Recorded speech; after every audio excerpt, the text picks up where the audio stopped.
It is official. The Kansas City Chiefs are your world champions of football. And there is so much to get into when talking about the Kansas City Chiefs. Patrick Mahomes, obviously, talking about the future of this football club and why, if you're a Chiefs fan, it has to be exciting. Or even if you're just a general fan of the game, why it's exciting. But I wanted to start off with this, which is, to me, the biggest storyline of the game, which was Andy Reid. Win number 222, and he finally gets a Super Bowl ring. And for Andy Reid, he's one of those coaches that you love. You can tell how much he loves the game, but more importantly, how great of a person he is.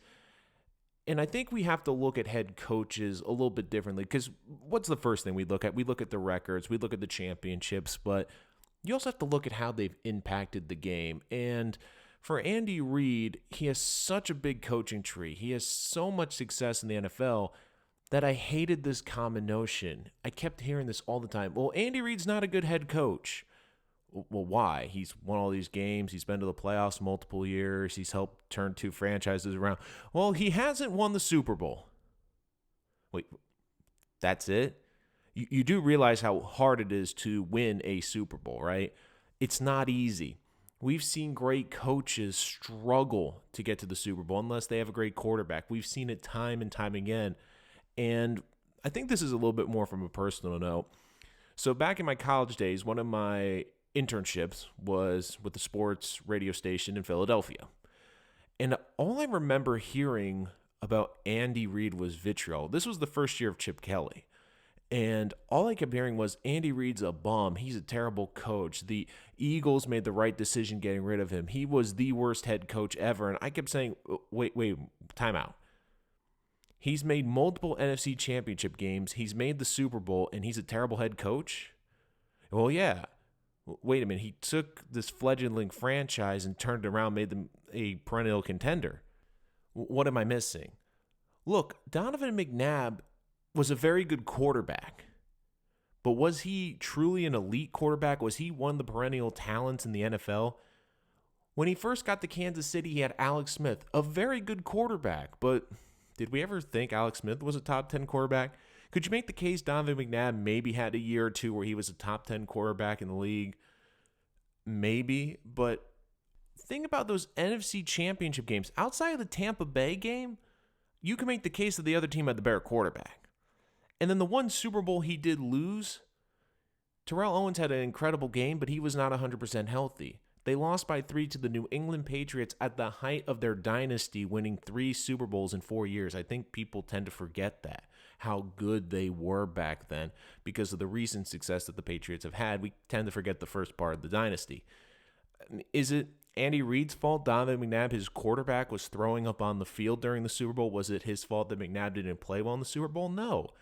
I mean, you look at that game, he was facing Tom Brady and Bill Belichick in their prime. And he lost the game. And people kill him. Oh, he couldn't win the big game. And it's one of the biggest criticisms I hate in the sports world, especially among people in the media, where if someone doesn't win a championship, they're a bum. They didn't have success. And you can have great success. A lot of it's your situation. I mean, we talk about Doug Peterson winning a Super Bowl before Andy Reid, but he also got Carson Wentz, an elite talent, and then he had a great backup that he could go to. And the Philadelphia Eagles had an incredible roster.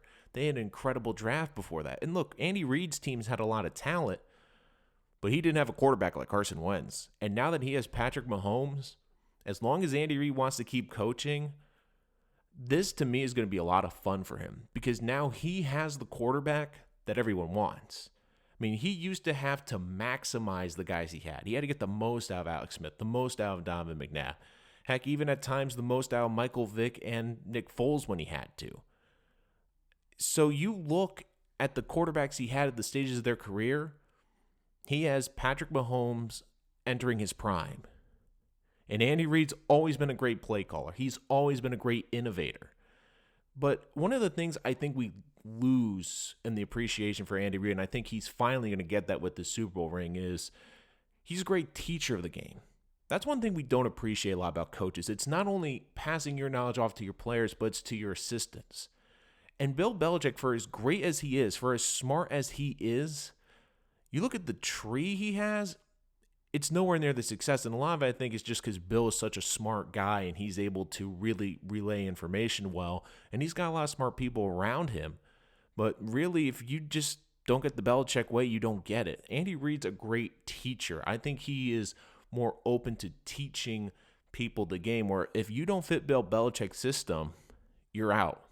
And look, there's some good coaches that have come out of the Belichick tree, but look at the Andy Reid tree. He's had 10 head coaches, and 4 of which have been great coaches. I mean, John Harbaugh with the Ravens. You look at, of course, Doug Peterson winning the Super Bowl with the Philadelphia Eagles. And it's funny because every Philadelphia fan killed Andy Reid. They wanted him out so fast. And, of course, when Chip Kelly didn't work, what was the first guy they hired? Oh, yeah, it was the closest thing they could get to Andy Reid. I mean, you look right now, Matt Nagy, I think, is a great offensive mind. He's having success, even limited with Mitch Trubisky. I think he's very similar to what Andy Reid had to go through. Now, Donovan McNabb had more upside and, of course, was not as limited as Mitchell Trubisky, but I think Nagy is maximizing the most of him. Ron Rivera's, of course, made it to a Super Bowl. And you look, he's had Leslie Frazier, Steve Spagnuolo, who's been a very good defensive coordinator, has won multiple Super Bowls as a defensive coordinator. I mean, you just go through the list: Brad Childress, Pat Shurmur, Todd Bowles, Sean McDermott. And look, there's maybe not guys on that list that you think are, well, they're not great head coaches, but they had success in the NFL. They were able to be at least great coordinators. I mean, Todd Bowles is a very good defensive coordinator. So one of the things I think that gets lost in the appreciation of Andy Reid is how well he has passed on his knowledge of the game of football, and how he's really helped a lot of these next coaches of the next generation be put into a successful spot. But for as long as he wants to coach with Patrick Mahomes, I think this is just the beginning. And if he could win another Super Bowl, which is certainly possible, I mean, we're going to have to put him up there with some of the greatest coaches of all time. And I know a lot of people might be rolling their eyes, but you look at the track record, you look at the consistent success, you look at the wins. I mean, when we look back and we can say, look, Andy Reid, he might not have been the Bill Belichick of this era, but if he could win another Super Bowl or two, it's going to be hard to not consider him one of the top coaches that have ever coached in the NFL, which gets me to my next point about this Kansas City Chiefs, and this should be terrifying for anyone that goes against them in the NFL. If I was to tell you the following: I had a football team down by double digits in all 3 playoff games they played, and they came back to win by double digits, you'd be like, well, wait, what is this, Madden? That doesn't happen. But it did. Kansas City, let's be frank, they didn't play a great game this postseason. Now, a lot of people are going to say, well, wait a minute, Nolan. They've had some really good games out there. They've done a very good job, especially in the second half, but they didn't have a full great game. The Texans game, they started off slow. The AFC Championship games against the Titans, they started off slow. This Super Bowl, it felt sluggish. I mean, I was looking around with a lot of people saying, when's the fireworks going to happen? And even Patrick Mahomes, statistically, that was Patrick Mahomes' worst game of his career. And people, when I say that, are going to be like, wait, what? Look it up. From a passer rating, that was his worst game of his career. And they won by 11 points. This Chiefs team can be scary good because they have a lot of great pieces. They're a young team. And now I know nothing is ever guaranteed year to year, but they have a lot of great things I like. Great head coach, great front office, great quarterback. And you look, this team, they've drafted incredibly well. So even if they have to lose a couple of pieces in the next coming years, I think they'll be more than fine. This is a team that they have their quarterback, they have a great tight end, they have a great wide receiver, and they've shown that they can draft. They can move pieces around. And look, they're limited running the football, but did it really matter this year? I mean, if we look back at this past season, it is incredible that at the midpoint of the season, the big storyline was the Chiefs were not just not going to be a Super Bowl contender, but they weren't going to make the playoffs because of Patrick Mahomes' injury. I mean, people were killing Andy Reid for running a quarterback sneak with Patrick Mahomes. And yet this team was fine. This team still got a first-round bye. This team rolled through the AFC in order to get to the championship game. And they did not play a great game. If you were to watch that game for 3 quarters, even though I don't think San Francisco played a great game either, for how good they can be and how dominant they can be running the football, you were just disappointed in the Chiefs. Like, man, this Chiefs team, they're not looking good. There's no big explosive plays down the field. They're not the exciting offense we were expecting. And yet they put it all together in the fourth quarter. And it's all because of Patrick Mahomes. And this was a great comment at my Super Bowl party I got last night, which was someone came up to me and asked, man, Patrick Mahomes, he's the future of the league. I'm like, absolutely. And then they followed this up with, well, everyone's going to be looking for the next Patrick Mahomes. They can look for Patrick Mahomes, but I don't think you're going to find him. I mean, everyone's talking about Trevor Lawrence being a great prospect, and I do think he will be a very good quarterback prospect, but we also have to look at the situation where Trevor Lawrence is going to go. I mean, Patrick Mahomes, the Chiefs traded up to get him. He went to a great system. He was able to sit behind Alex Smith for a year. He got Andy Reid, Travis Kelce, Tyreek Hill, at the time, Kareem Hunt. He had a lot of great things working for him that helped him develop into the quarterback he is. Trevor Lawrence, wherever he goes next year, which will be number 1, but whatever team takes him, he's going to go to a bad organization with a bad offensive line, likely without a lot of playmakers. And because a team, if they fleece their draft to get him, there's probably not going to be a lot around him. So Lawrence, even though he might be an incredible talent, he will have a lot to overcome. And you look at Patrick Mahomes, when was the last time you saw a quarterback that was that mobile, that size, that had that kind of arm? We've never seen a Patrick Mahomes before. We've seen big arm quarterbacks. We've seen quarterbacks make a lot of great throws. But we have not seen a quarterback make some of the throws Patrick Mahomes does. And I know one of the biggest conversations I heard last night was, well, this Chiefs team, they won't be great when they pay him $40 million a year. They won't be a great team. And look, they won't be as good, but you look at Patrick Mahomes, how he can carry a team and how he can take over a game. We saw it 3 times in the postseason this year. Team got down early. Most teams, they're down by two scores. They're panicking in the postseason. They're starting to get worried. Kansas City's like, whatever, we can do that in 5 minutes. We can put up 2 scores because we have Patrick Mahomes. And I understand the defense might never be as good as it is this year because they're not going to be able to afford great defensive pieces. But you're also going to get guys who, if this continues, who might just want to win a Super Bowl. Some of these veterans, they'll take the league minimum to play with Patrick Mahomes. But Kansas City, they draft incredibly well. Look at all the great athletes and receivers they have now. It's a track meet. Even after Tyreek Hill, he missed a lot of the season with injuries, but they were fine. They didn't skip a beat. They have Travis Kelce. They have a good offensive line. And, of course, they have Andy Reid design the plays. This could be the start of something special in Kansas City. Now, do I think it's necessarily a Patriot dynasty? No, but they're going to be the standard, arguably, for the next decade if Patrick Mahomes can stay healthy. Because you look at the quarterbacks in the AFC now, there is a huge gap between Patrick Mahomes and everyone else. Seriously, let me ask you this. Okay, Patrick Mahomes is the best quarterback in the AFC. Who's the second best quarterback? I would say at this point, it's probably Deshaun Watson. But what's the problem with Deshaun Watson? His defense, it's getting old. He doesn't have as good of a head coach. He doesn't have as good of an organization. I would say Deshaun Watson has been more impressive just because of what he's had to overcome in Houston. But they just emptied the chest of draft picks to go all in this year, and they came up short. So now they're going to be limited in the pieces they can get in the draft for Deshaun Watson the next 2 to 3 years. Meanwhile, Kansas City, they still have all their draft picks, and they've shown that they can draft incredibly well. And they were aggressive too, getting the Honey Badger in free agency, trading for Clark from Seattle. They're a shrewd front office. They're not only smart, but they're aggressive. They were aggressive to go and get Patrick Mahomes. They were aggressive in getting a pass rush. If there's a need, they're going to go out and get it. So I look right now at Kansas City, there's a huge gap. Because don't forget, Andrew Luck's retired. Tom Brady might not be back in New England, and he is starting to show his age in New England.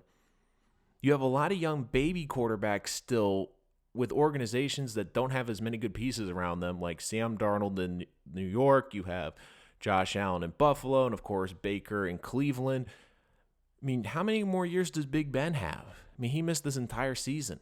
How many great years does he have? Maybe one, maybe two.